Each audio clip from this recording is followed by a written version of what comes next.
I hope that, the public understands that when they have their back to the wall, when they've been in any kind of battle, even when they feel isolated, there is something called golfer's elbow, which I learned. Golfer's elbow is the idea that, or is a condition that golfers usually have when they hold on to the grip of their club too tight for a long period of time, and they end up injuring their wrist all the way up to their elbow because they're holding on too tight to an outcome, too tightly. And I've learned that sometimes you just have to let that go. And I hope that the public can take that away from this situation.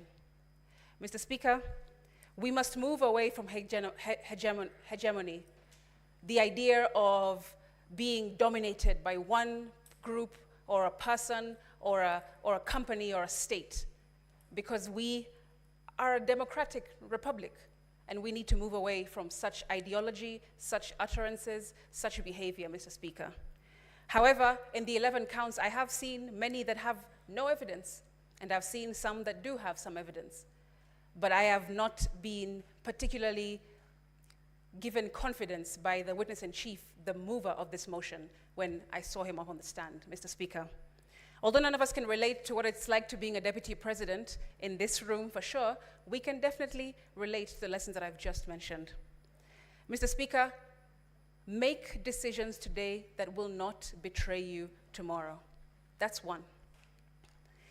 I also want to share that even though you're in a battle, whatever that might be, financial, personal, medical, whatever it is that you're going through at the moment, and you feel like your back is on the wall and everything, all the odds are against you, remember that it gets better. You do better. You will experience better, and we will become better, Mr. Speaker. I will finish, and I hope that the senators will remember what I said to them yesterday from the Bible, Proverbs 17:15. Senator Newton.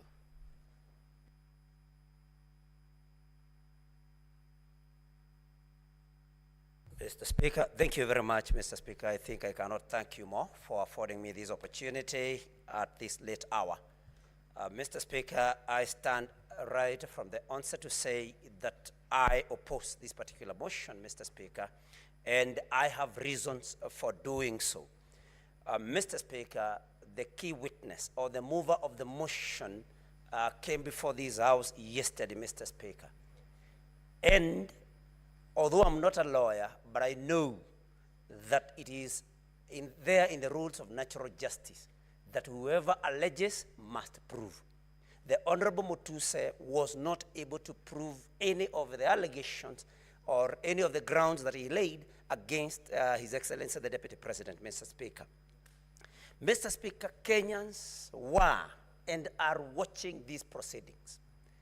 They were able to see the cross-examination and to hear the cross-examination of the Honorable Mutuse, Mr. Speaker.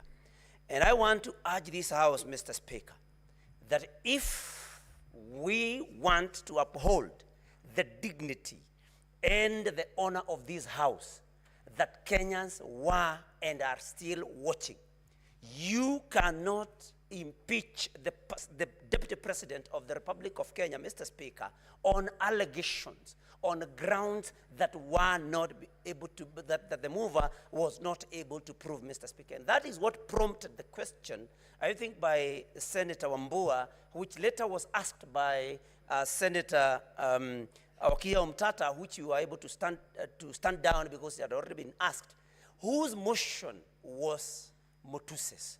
Because it was not his motion. He had no proof of any or for any of the allegations, Mr. Speaker, and that is why this House, in order for us to uphold, like I've said, the dignity and honor, we need to vote no to this motion, Mr. Speaker. Mr. Speaker, many that have spoken before me have talked about the woman, the adulterous woman that was caught in the Bible. Senator Kajwang put it even better, that they did not bring the man that she was caught in the act with. Mr. Speaker, we need to ask ourselves, how good are we? How clean are we Are we qualified to throw the first stone, Mr. Speaker? I think that is the first question that we should ask ourselves. That as we judge the Deputy President, how good are we? How many mistakes, how many offenses have we ever committed? How many sins even have we ever committed? And God forgive us, and our fellow human beings also forgive us, Mr. Speaker. But the most moving thing, Mr. Speaker, is that we did not give the Deputy President an opportunity. I know, of course, the motion to defer this particular, to adjourn up to Saturday did not pass. But Mr. Speaker, under section 50 of our Constitution, Mr. Speaker, 50-0, Mr. Speaker, we need to give any person, 50-0, that is 50, Mr. Speaker, 2F, to be present and when being tried, unless the conduct of the accused person makes it impossible for the trial to proceed. Mr. Speaker, the Deputy President was taken ill, according to what the council reported to this House. And Mr. Speaker, we did not give him an opportunity. Mr. Speaker, I draw your attention also to our Constitution, Article 145, Clause 5. The President shall have the right to appear and, not or, and be represented before the special committee, Mr. Speaker. We did not give him that opportunity. Mr. Speaker, because I can see my time is wearing out, if not for anything, Mr. Speaker, I ask this House, you cannot condemn a sick person. Any one of us can get sick. I want to appeal to my colleagues, Mr. Speaker. Nobody chooses when to get sick and when to be in good health. You cannot, we cannot afford to judge a person, to condemn a person when they are in hospital, Mr. Speaker. And so I want to appeal to the members of this House that if not for anything else, you consider that the Deputy President has been taken ill and show the necessary compassion. And Mr. Speaker, I want to my majority leader is here, and he made a statement that was very disturbing, that even those that are saying that it can bring division should. Senator Mogene.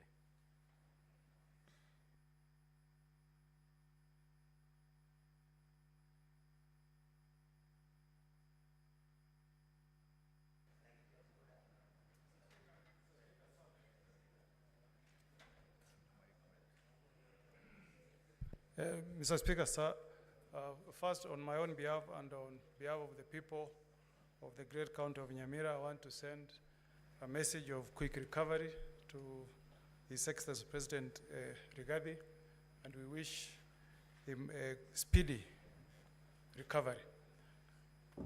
Mr. Speaker, the Bible says in the book of Ecclesiastes 3, verse 1, that there is a season for